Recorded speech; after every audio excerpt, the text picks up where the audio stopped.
नमस्कार दोस्तों, एक बार फिर से मैं गिरजेश कुमार तिवारी आप सब लोग के सामने लेके आए यूपी आरएनएल के क्वेश्चन बैंक को हम सॉल्व कराएंगे ढेर सारे। तो उसके लिए कुछ बेसिक कॉन्सेप्ट को जानने की जरूरत है।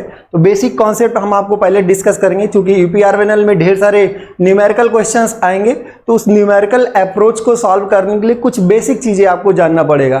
कुछ ग्राफ्स आएंगे, तो ग्राफ क्या है, किसके बारे में क्या बता रहे हैं, कौन वेलोसिटी और टाइम का ग्राफ है, कौन डिस्प्लेसमेंट और टाइम का ग्राफ है, कैसा नेचर है, ये सारी चीजें हम सब लोग पहले ग्राफ को बेसिकली जानेंगे। तो ग्राफ क्या है, ग्राफ मतलब आपको समझना पड़ेगा डिटेल में। उसके बाद उसका स्लोप क्या बताता है, एरिया का क्या बताता है, उसका मैकेनिकल इंजीनियरिंग से रिलेवेंट क्या है, इन सारी चीजों को हम कोरिलेट करेंगे और समझेंगे। ठीक है, तो सबसे पहले आप सब लोग के दिमाग में ग्राफ से क्या आता है कि ग्राफ क्या है। तो ग्राफ को, किसी भी चीज को अगर हम यहाँ रिप्रेजेंट कर रहे हैं तो सबसे पहला स्टेप होता है कि आप एक्सिस को डिफाइन करें। ठीक है, सबसे पहला स्टेप होता है कि आप एक्सिस को डिफाइन करें। तो एक्सिस डिफाइन करने में आपने पहले वाई एक्सिस और एक्स एक्सिस ले लिया। अगर आपका ग्राफ सिर्फ है तो उस केस में आपका एक प्लेन में रिप्रेजेंटेशन होगा। थ्री डायमेंशनल के केस में सरफेस डेवलप होंगे। जैसे मान लीजिए ये एक ग्राफ है, अगर ये जेड के डायरेक्शन में भी कुछ वैल्यूज होती तो उस केस में ये एक सरफेस ऐसे डेवलप होता। ठीक है, तो हम तो लोग सरफेस के एनालिसिस नहीं करेंगे, सिर्फ और सिर्फ ग्राफ के बारे में जानेंगे। अब सोचिए कि ये ग्राफ बना कैसे होगा। तो इसमें, इस सिचुएशन में यहाँ पर x है और यहाँ पर y है। अब शुरुआत में जब आप कभी क्लास 8th में पढ़े होंगे तो आपने देखा होगा कि x और y को कैसे, मान लीजिए 2,3 को रिप्रेजेंट करना है, 2 और 3 आपको रिप्रेजेंट करना है। तो आप 2 स्टेप इधर जाएंगे और 3 स्टेप इधर जाएंगे, 1 और 2, 2 स्टेप इधर गए, 1 2 3। तो आपको कहीं 2 स्टेप के बाद तीसरा स्टेप यहाँ कहीं कोई मिलेगा, तो ये क्या होगा, 2,3 हो गया। अब एक पॉइंट से तो ग्राफ बनेगा नहीं, ढेर सारे पॉइंट्स को जोड़ने से ग्राफ बनेगा। तो ऐसे ही अगर कोई दूसरा पॉइंट्स आपको मिल जाए, मान लीजिए कि 3,4 मिल जाए, तो 3, यहाँ पर आपको 3 स्टेप जाना पड़ेगा और यहाँ पर 4, और उसको आप ज्वाइन करेंगे तो कोई एक ग्राफ मिलेगा। कैसा नेचर होगा, क्या होगा, इस पर हम सब लोग ढेर सारी बातें करेंगे। तो पहले हमें ये समझना कि ग्राफ बनाया गया कैसे गया है। तो ग्राफ बनाने का बेसिक तरीका है। अब ये ग्राफ मोर सर्किल भी हो सकता है, ये ग्राफ आपका मोर सर्किल। तो मोर सर्किल में आपको पॉइंट पहले लोकेट करना होगा और उसके बाद सर्किल्स बनाने होंगे। ठीक है, तो कोई भी पॉइंट्स आप लोकेट करेंगे, इसको ऐसे मिला देंगे, आपका ग्राफ बन जाएगा। अब इसका नेचर कैसा होगा और सारी चीजें। अब मान लीजिए कि ये ग्राफ आपका है। अब इस ग्राफ में ये आपका कोई भी बोल दिया कंट्रोलिंग फोर्स डायग्राम है। अब कंट्रोलिंग फोर्स डायग्राम है क्या, इसको समझना क्या है। ये आपका एफ और आर के बीच का ग्राफ है, फोर्स, कंट्रोलिंग फोर्स और गवर्नर रेडियस के बीच का ग्राफ है। तो अगर कोई यहां ग्राफ बना है ऐसे, तो किसी भी आर पर आप उसके अगेंस्ट लगने वाले कंट्रोलिंग फोर्स को समझ सकते।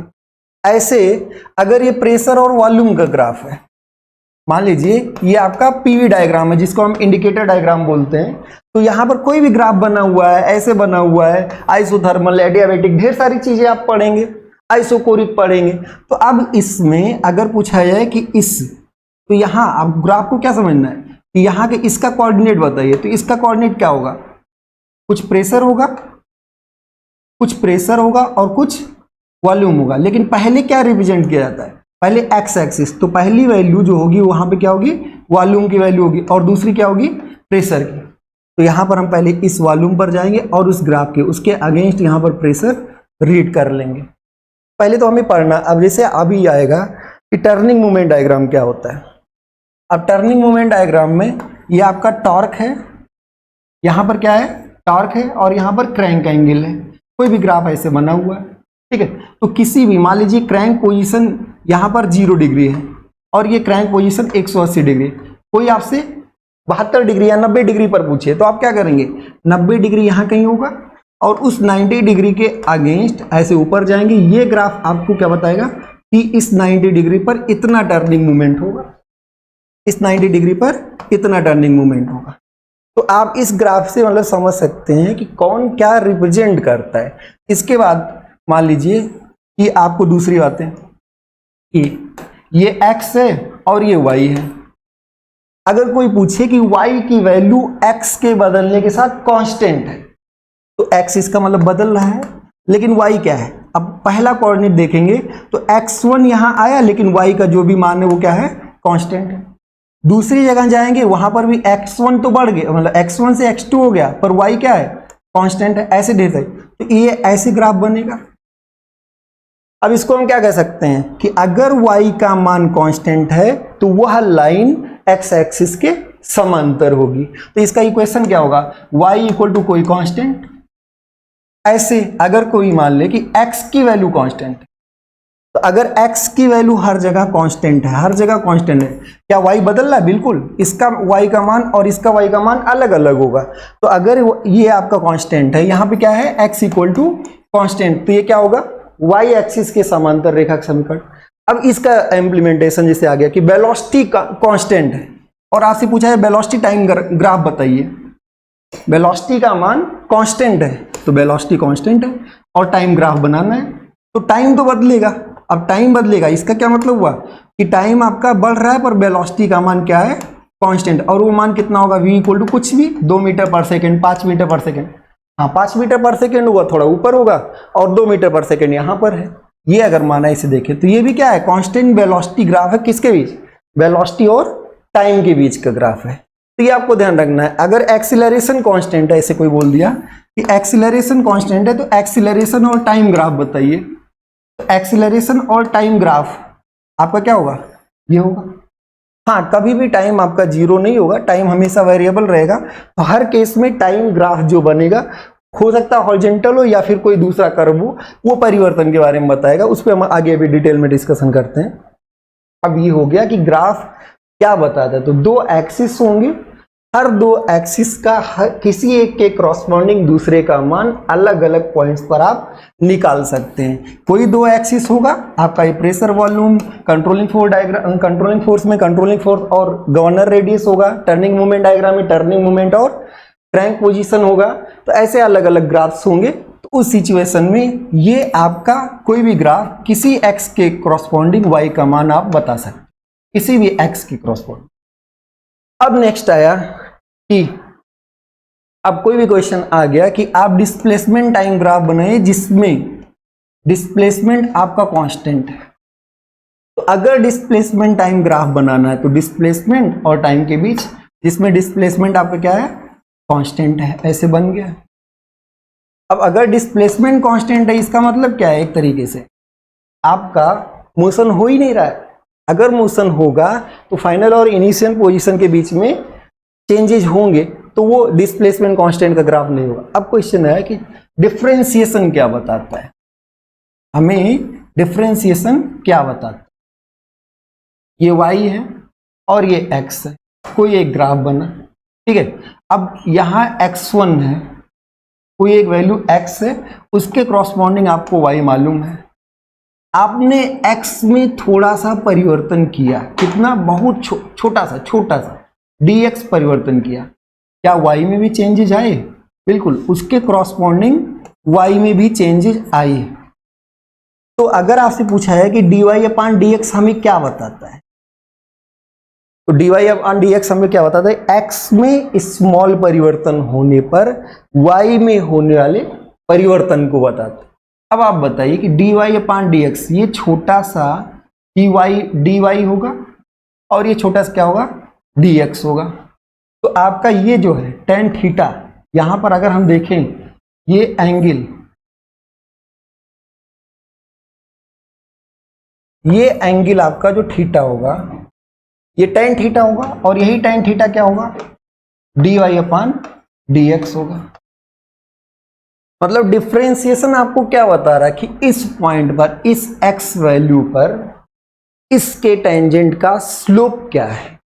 डिफरेंस ये आपका पहला तो ये बताता है कि x में स्मॉल चेंज होने से y में होने वाला चेंज, और दूसरा इसी को हम बता सकते हैं कि स्लोप ऑफ द कर्व। अब ये क्वेश्चन हुआ कि अगर ये y आपका एक्सीलरेशन हो और x आपका टाइम हो, तो हम क्या कह सकते हैं कि एक्सीलरेशन और टाइम, जैसे ये तब क्या हो जाएगा? dA upon dt। Acceleration time graph का स्लोप बताएगा। ऐसे अगर ये वेलोसिटी हो और ये टाइम हो तो ये क्या बताएगा, वेलोसिटी और टाइम ग्राफ का स्लोप बताएगा। ठीक है, तो कुल मिला के एक ही बात निकल के आएगी, डिफरेंशिएशन आपको स्लोप बताता है। डिफरेंशिएशन क्या बताता है, स्लोप बताता है। और इंटीग्रेशन आपको क्या बताता है, एरिया बताता है। उस पर भी हम बात करेंगे। डिफरेंशिएशन आपका स्लोप। अब आपको कुछ बेसिक फार्मूले याद होंगे जो हमें अभी कवर करने, ये आपको जानना ही चाहिए। जैसे मान लीजिए कि d/dx, अब इसका हम डेरिवेशन नहीं करा रहे, x to the power n, तो ये क्या होगा, n x to the power n minus 1। मतलब जो पहले, अब यहां पर क्या है कि y equal to x to the power n है।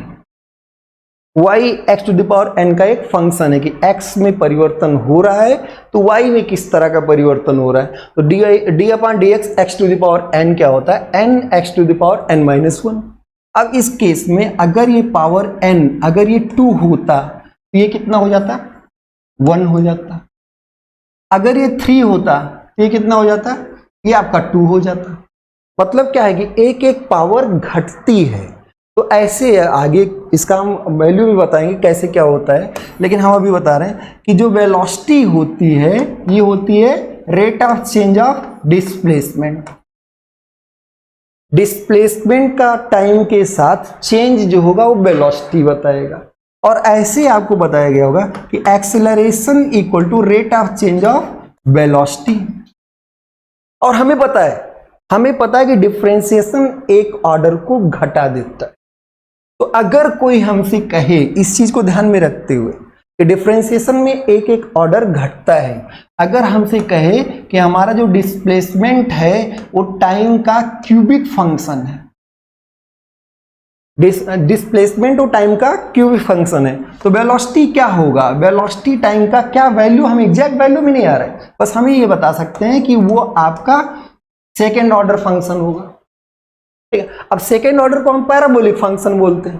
तो अगर आपका कोई भी डिस्प्लेसमेंट था 3t³ plus 4t plus 5 metre, तो उस समय वेलोसिटी आप मान निकाल सकते हैं ds/dt। अब देखिए इंस्टेंटेनियस वेलोसिटी क्या होता है, एवरेज वेलोसिटी क्या होता है, ये हम वेलोसिटी के लेक्चर में बताएंगे। लेकिन हाँ, ये हम जरूर जान सकते हैं कि डिफरेंशिएशन क्या बताता है। तो डिफरेंशिएशन आपका स्लोप बताता है। स्लोप किसका बताता है, एक्स और वाई ग्राफ जैसे बोला गया। तो यहां पे क्या है, डिस्प्लेसमेंट टाइम ग्राफ का वेलोसिटी क्या होगा, डिस्प्लेसमेंट टाइम ग्राफ का स्लोप होगा। The slope of displacement time graph is known as velocity. हाँ, ये है एक ऑर्डर इससे इसका कम होगा। अगर डिस्प्लेसमेंट क्यूबिक है तो वेलोसिटी आपका पैराबोलिक होगा। एक्सीलरेशन आपका जो भी फंक्शन होगा वो टाइम का लीनियर ऑर्डर, मतलब फर्स्ट ऑर्डर फंक्शन होगा जिसको हम लीनियर, तो सेकेंड ऑर्डर को हम पैराबोलिक बोल देते हैं और थर्ड ऑर्डर को हम क्यूबिक बोलते हैं।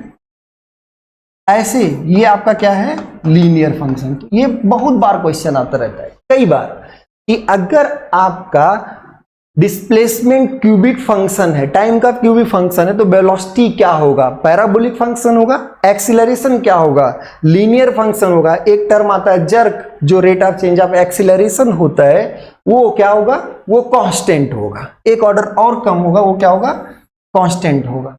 अब ऐसे एक क्वेश्चन और आ गया, हमें ध्यान रखना है कि कोई भी आपसे पूछे इस डिस्प्लेसमेंट टाइम ग्राफ का स्लोप क्या होता है, तो डिस्प्लेसमेंट टाइम ग्राफ का स्लोप मतलब ऐसे ds/dt, ये क्या होता है, वेलोसिटी। अगर कोई आपसे पूछे कि वेलोसिटी टाइम ग्राफ का स्लोप क्या होता है, तो आप वेलोसिटी टाइम ग्राफ का स्लोप बता सकते हैं। वेलोसिटी टाइम ग्राफ का स्लोप क्या होगा, एक्सीलरेशन।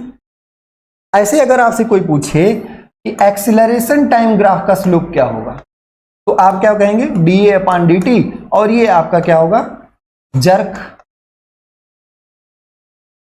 अब इससे ढेर सारे क्वेश्चन, तो आप स्लोप बता सकते हैं। कई बार आया हुआ क्वेश्चन है कि वेलोसिटी टाइम ग्राफ का स्लोप क्या बतलाता है, तो क्या बताता है, एक्सीलरेशन बताता है, सिंपल सी बात। ऐसे अगर आपसे अब क्वेश्चन आ गया कि डिस्प्लेसमेंट जो है वो साइन, टाइम का साइन फंक्शन है, डिस्प्लेसमेंट टाइम का साइन फंक्शन है, क्या वैल्यू है हमें नहीं मालूम, तो डिस्प्लेसमेंट साइन फंक्शन है, तो वेलोसिटी क्या होगा, तो वेलोसिटी आपका कॉस फंक्शन होगा,